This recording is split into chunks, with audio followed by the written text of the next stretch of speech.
All right, good afternoon. It is now Wednesday. It is actually September the 4th. I confirm that. I'm apparently on a roll because I'm doing this again. And again, this is going to involve a conversation with Mel during her training. If you are following her training, I don't know what she actually posts about it. I just don't know. I am having her do 2 pressing sessions per week.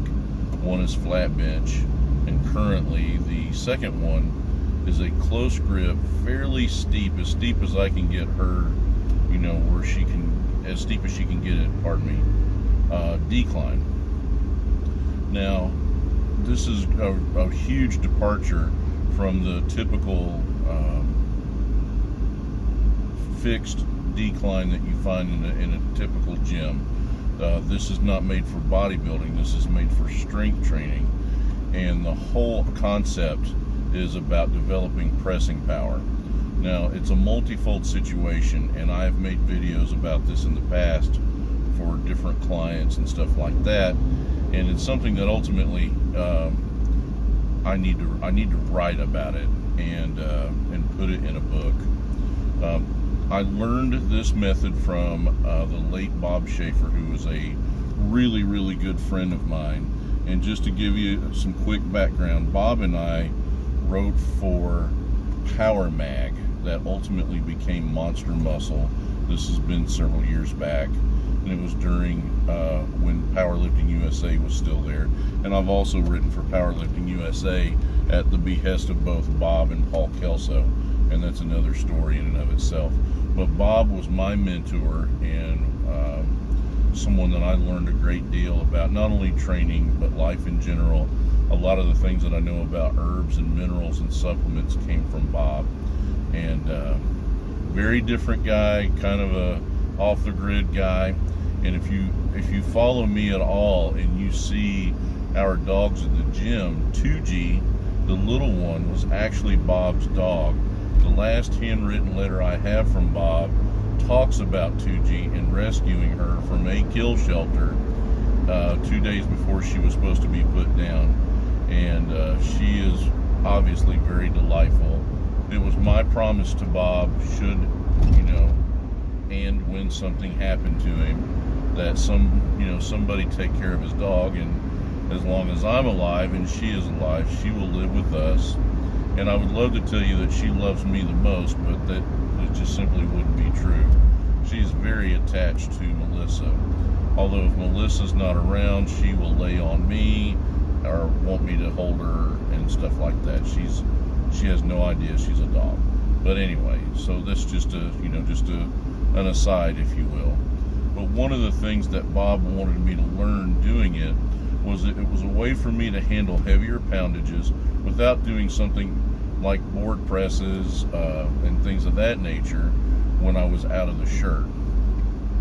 The other concept is what we found, if you note in my training and currently in Mel's training and anyone that I'm coaching, by and large, we do not do any direct triceps isolation training. I'm not saying that it doesn't work or that it's bad or that it's wrong. What I have learned that it is one of those muscle groups that actually takes a lot of abuse. We were talking about biceps today in warm-up, and triceps get really beat up, and it's easy to overtrain them really, really quickly in any level of lifter. And we did this one time. We had an infrared camera, and lifter was cold, came in, did 10 reps of a triceps push down, and the camera was focused on the joint capsule that when he started was white, it was cold. By the time that he got to rep 10, that joint capsule was red. So it generates a lot of torque and a lot of pressure and a lot of heat in that joint. Now, I'm not saying that you should never do them. I've done my share of them in the past, but I don't do direct triceps work, and when I benched over 700 pounds, I didn't. And that's what worked for me. And you got to understand, some of the methodology behind what I do is I'm not just training or coaching a lifter for the meet at hand. I'm coaching them for the last one that they ever do.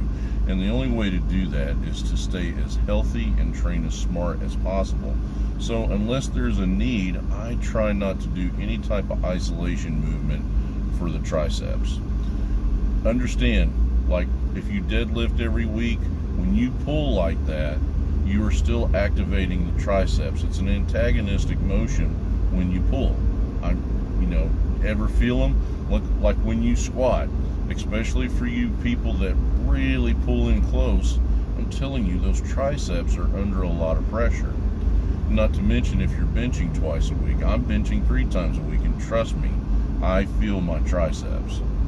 So what we do, we use the decline press. Does a couple things. When it's steep, 30 to 45 degrees, which is steep, it takes a lot of the shoulder, especially direct pressure shoulder, out of the press. Now, is it foolproof? Does that mean nobody will ever feel their shoulders? The answer is no. We've had a few people that we had to find something different for them to do because it was too hard on their shoulders. So, it's not a one-size-fits-all like we were talking about this morning. And I'm going to try to keep this from being too long-winded, but it takes some pressure off of the shoulders, which we're looking for, to recuperate from the heavy benching. And it also will make you use the lats in a manner, as opposed to pressing the weight up, you learn to push the weight away. So that's a perspective thing, but if you think about it, if you're just sitting there and you really engage the lats like you're going to, the weight is an obstacle that you push away from you, you really engage the lats and the upper back, the rhomboids and the traps. And that, when you combine that, because again, remember, the lats are the biggest, strongest muscle group in the upper body. And when we think bench, we typically traditionally think pecs, delts, and triceps. But you add in the traps and the rhomboids and the lats, especially when they're working synergistically together, the more muscle groups we have working together, along with better technique, learning leg drive, arch, all those things, ultimately the more weight that's going to be pushed and done in a manner that is probably going to prevent injury. I've not been injury-free my entire career, but I've been doing this for a very, very long time at what I would consider a fairly high level. And so, that's the reasoning behind it. I found that we were able to recuperate from this actually fairly quickly. And I've done this for Olympic lifting athletes and strongman athletes, just to develop, whether it be like for strongman endurance and just punching power, when you go to jerk the weight, or receive the weight in the pocket when you're doing a snatch. All these things really come into play, and having that kind of power is really crucial. And so I got a message, Marco Polo, which I love that app, by the way. She said she felt, and again, when she feels it, that means it's becoming intuitive. And that's really the secret when you have a relationship, coach and athlete, when it becomes intuitive, because every coach develops kind of their own vocabulary. I say more pace to the pocket, and Mel makes a lot of fun of that, but I think she's catching on and it's becoming intuitive. But she really felt where the lats were engaged in the press, and she's pushing the weight away as opposed to just pressing it up. So she's generating more power. Now it's going to take a little while, to see the full benefit, but and the reason why that is because it is very unorthodox. It's a little unusual, and it will feel awkward, right out of the gate. And so it takes a little bit of time. So, but if you want to, take a try at these, I can give you a couple of sample sessions and, see if it's something that is a good movement for you. We've had incredible success with this, and we've done really well with it. That does not mean that I'm against high frequency training. It doesn't mean that I'm against speed work a la West Side. I still use a lot of those methods, but it's, again, like we talked about this morning with the warm-up routine, it's all about what the lifter's needs are. And for me right now, assessing, just by our discussions in a few videos, I want some power training, but I want to be easy on the shoulders with Mel's training right now. Now, as things progress and time goes on, we may need to make a change or an adjustment, whatever the case may be. But I think she's training now with poundages that otherwise she wouldn't. And as she becomes more adept with the movement, you'll see that number climb, and it always correlates to a bigger flat bench press, which is the goal.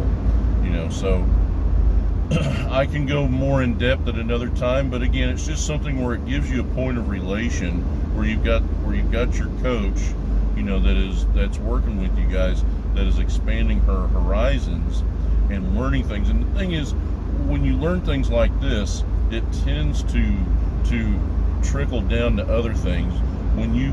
The more intuitive you become, the more sensitive to being intuitive you become, if that makes sense. And so hopefully there's some takeaway from that.